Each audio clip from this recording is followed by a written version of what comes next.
Hello 11th class students.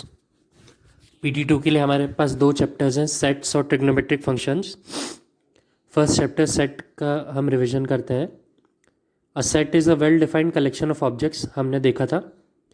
Set को represent करने के दो तरीके हैं, एक रोस्टर या टेबुलर फॉर्म, या फिर जिसमें रोस्टर फॉर्म में सारे सेट्स के एलिमेंट्स आते हैं और सेट बिल्डर फॉर्म में उसके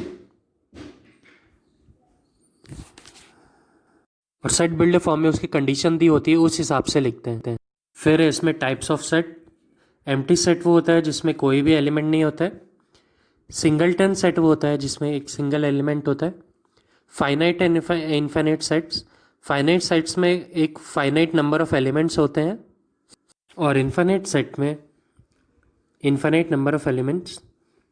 equal sets, two sets A and B are equal if they have the same elements.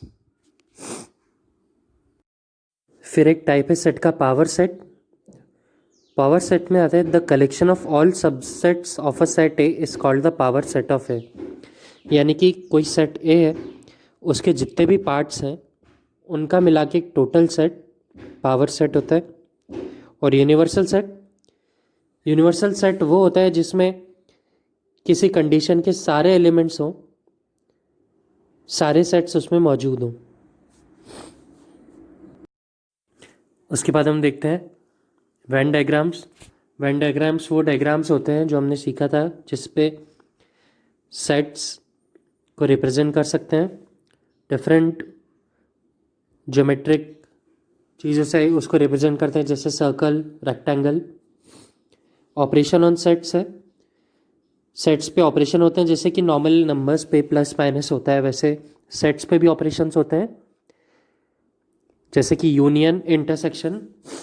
Intersection वो होता है, दो सेट का इंटरसेक्शन वो होता है जिसमें उन दोनों सेट में जो कॉमन एलिमेंट्स हैं सिर्फ उन्हें लिखते हैं, उससे नया सेट बनाते हैं, उसको उन दोनों सेट्स का इंटरसेक्शन बोला जाता है। और यूनियन वो होता है जिसमें दोनों के एलिमेंट्स और उनके कॉमन एलिमेंट्स को एक बार लिखते हैं।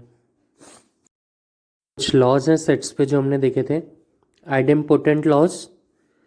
A union A is equal to A intersection A is equal to A. Identity laws हैं, ए यूनियन फाई यानी कि empty set is equal to A intersection U is equal to A. Commutative laws हैं। फिर associative laws हमने देखे थे, और last में डिस्ट्रीब्यूटिव लॉज। डिस्ट्रीब्यूटिव लॉज बहुत इंपॉर्टेंट है, आपको ये लर्न करना है फॉर्मूलाइज। उसके बाद आते हैं distributive laws. A B and C three sets हैं। डिस्ट्रीब्यूटिव लॉज जो है,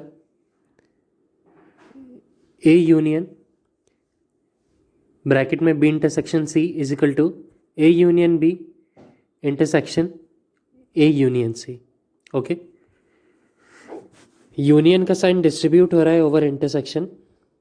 फिर है A union B A intersection B union C is equal to A intersection B union A intersection C. फिर डी मॉर्गन्स लॉज हैं जो widely use होते हैं न्यूमेरिकल्स में। ए यूनियन बी का complement is equal to A complement intersection B complement. फिर A intersection B का complement is equal to A complement of union B complement. Complement का मतलब क्या होता है, यूनिवर्सल सेट में से किसी सेट को माइनस करते हैं तो उस सेट का कॉम्प्लीमेंट आता है। ओके, फिर कुछ इंपॉर्टेंट फॉर्मूलाज हैं यूनियन और इंटरसेक्शन के। वो है number of A union B is equal to number of A plus number of B minus number of A intersection B. फिर है A intersection B is equal to 5, then A union B is equal to number of A plus number B, number of A minus B is equal to number A minus number A intersection B.